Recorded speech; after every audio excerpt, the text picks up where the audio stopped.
Hi everyone, I'm Annabelle and you're welcome to The Truth. Ladies and gentlemen, we all have our visions of paradise, a place where everything works out, where joy flows freely and peace reign. Maybe for you, it's a career that's taking off, a marriage full of love, a family where children are thriving, or simply the feeling that life is finally going your way. But what happens when that paradise breaks? What happens when that promotion never came? What happens when that marriage is crumbling? When the kids are rebellious? Or maybe when it's just the crushing weight of disappointment that gnaws at you every day?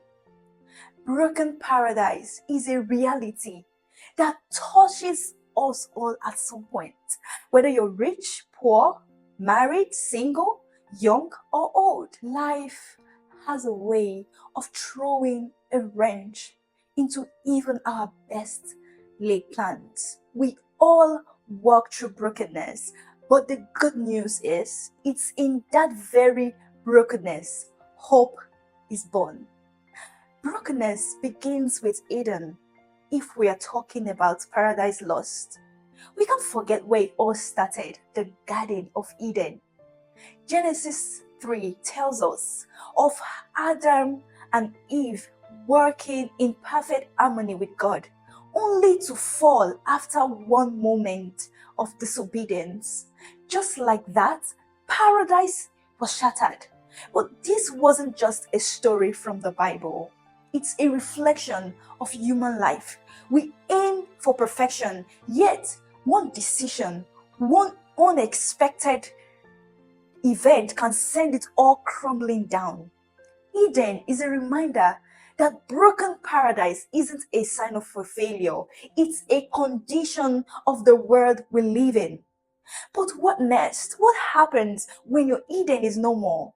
When life as you knew it feels like rubble beneath your feet, how do you find hope? God doesn't leave us broken. In fact, He often uses it to bring about something far greater. It's like the Japanese art of kintsugi, where a broken pottery is repaired with gold, making the object even more beautiful and valuable than before. This is a perfect metaphor of how God works in our lives. Take Joseph for example. In Genesis 37 verse 50, he had a dream of greatness, but his life took a sharp turn when his brother sold him into slavery.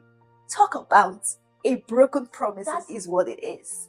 Yet Joseph's response wasn't to give up or grow bitter. Instead, he trusted that God could still work through his brokenness. Years later, he rose to power in Egypt, saving his family and an entire nation from famine. So, your broken paradise might just be a setup for something bigger than you can imagine. Here is where I want to get practical. When your paradise breaks, what's your instinct? If you're like most people, it's to fight the brokenness, to deny it, to wallow in self-pity. But here's the twist.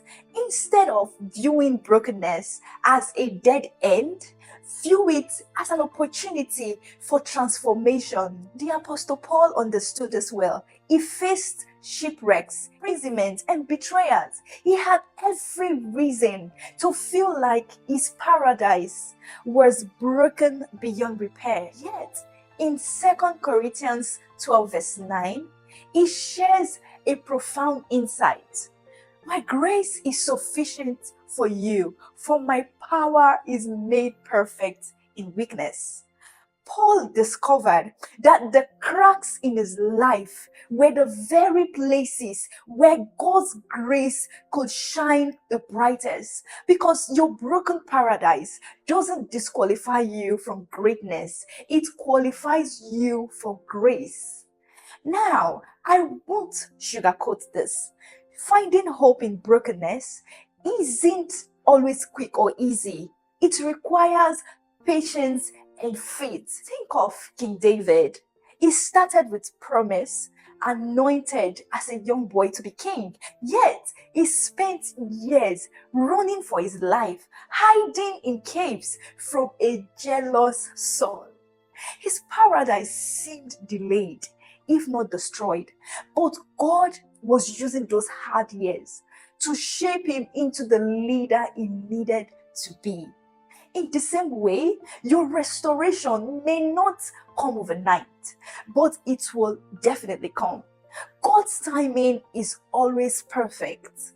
Psalm 30 verse 5 reminds us that weeping may last for the night, but joy comes in the morning. Embrace the restoration process. When all seems lost, look up. If you remember something from today, let it be this: brokenness is not the end, it's a part of the journey. And often it's in those moments when we feel furthest from paradise that God is closest to us. Jesus himself said in John 16 verse 3, "In this world you will have trouble, but take heart, I have overcome the world."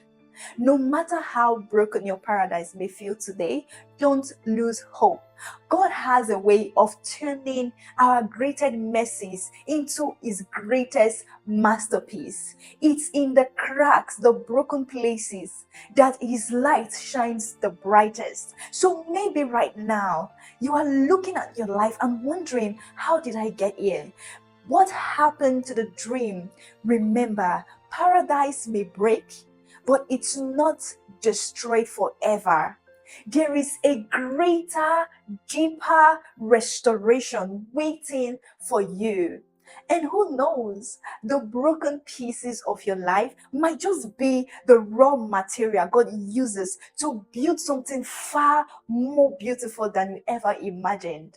Let God turn your shattered dream into a new kind of paradise, a better one, a stronger one, forged through fire, but destined for glory. Friends, whether your broken paradise is a failed relationship, a derailed career, a health crisis, or a shattered dream, I want you to know this: brokenness is part of the journey, not the final destination.